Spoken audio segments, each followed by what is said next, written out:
আজকে দেখো ক্লাস 7-এর ইংলিশে তুলসী প্রকাশনী যে বইটা রয়েছে ডাফ অ্যান্ড ডাটে, এর আজকে 248 পেজের যে এক্সারসাইজগুলো রয়েছে সেগুলো আজকে করানো হবে। আজকে দেখো মডেল সেট নাম্বার 9। তো দেখো রিডিং কম্প্রিহেনশন সিন, তো এ থেকে দেখো write T for true and F for false statement, অর্থাৎ ট্রু ফলসগুলো এই বক্সের মধ্যে লিখতে বলা আছে। 1 নম্বর দেখো before the man came there only bird, অর্থাৎ মানুষ আসার আগে এই পৃথিবীতে কারা ছিল, পাখিরা এসেছিল। অবশ্যই এটা ফলস হবে, যেহেতু এখানে লেখা রয়েছে দেখো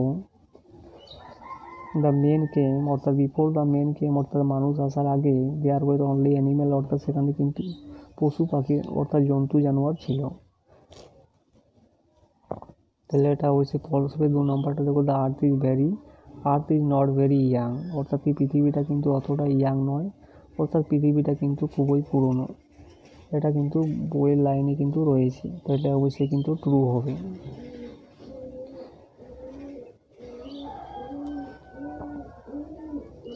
এই যেখানে রয়েছে দেখো the earth is very very old.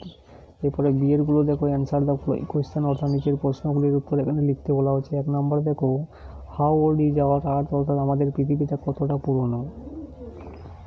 উত্তরটা আমরা এইভাবে লিখবো দেখো our earth is millions and millions of years old. 2 নম্বর দেখো what is difficult to imagine, অর্থাৎ কোন জিনিসটা কঠিন কল্পনা করতে। তো আমরা উত্তরটা এইভাবে লিখবো দেখো it is difficult to imagine this world of ours which is so full today. এখানে কিন্তু দেওয়া রয়েছে, শেষ পর্যন্ত লিখবি of all kinds of animals and man to be without them, অর্থাৎ জন্তু জানোয়ার এবং মানুষ ছাড়া এই পৃথিবীটাকে কিন্তু কল্পনা করা খুবই কঠিন। তো আমরা উত্তরটা কিন্তু শেষ পর্যন্ত তোমরা লিখবে এই দেম পর্যন্ত। এরপরে গ্রামারগুলো দেখো গ্রামার অ্যান্ড ভোকাবুলারি। 2 দাগের এ underline the participle adjective in the following sentence, অর্থাৎ পার্টিসিপেল অ্যাডজেক্টিভ মানে হচ্ছে নাউনের আগে কিছু ভার্ব রয়েছে যেগুলোকে আইএনজি বা ইডি যুক্ত করে কিন্তু অ্যাডজেক্টিভ করা হয়েছে। 1 নম্বরে দেখো the police caught the absconding prisoner, তো এই অ্যাবসকন্ডিংটা হয়ে পার্টিসিপেল অ্যাডজেক্টিভ। এরপরে 2 নম্বর দেখো বেবি, অর্থাৎ বেবিটা একটা নাউন, তার আগে দেখো স্লিপটা একটা ভার্ব, তার সঙ্গে আইএনজি যুক্ত করে এটাকে অ্যাডজেক্ট করা হয়েছে। তাহলে তার স্লিপিংটা হয়ে যাবে এখানে পার্টিসিপেল অ্যাডজেক্টিভ।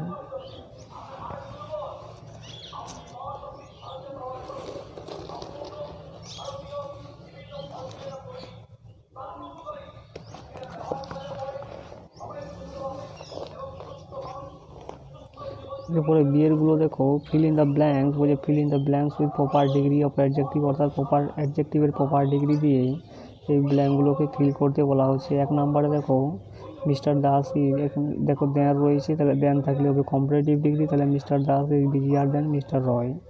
এরপরে 2 নম্বরটা দেখো এখানে দা রয়েছে, তাহলে দায়ের পরে সবসময় সুপারলেটিভ ডিগ্রি, তাহলে কী হবে, এটা ফেভারেটটা হয়ে যাবে মোস্ট ফেভারেট, অর্থাৎ Birbal was the most favourite of all the minister of Akbar. এবারে সিএরটা দেখো fill in the blank with proper form of verb, অর্থাৎ ভার্বের প্রপার ফর্ম দিয়ে এই ব্ল্যাঙ্কটাকে পূর্ণ করতে বলা হচ্ছে।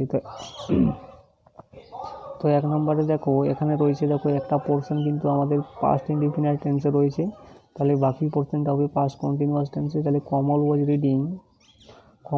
Reading a newspaper when I want to meet him.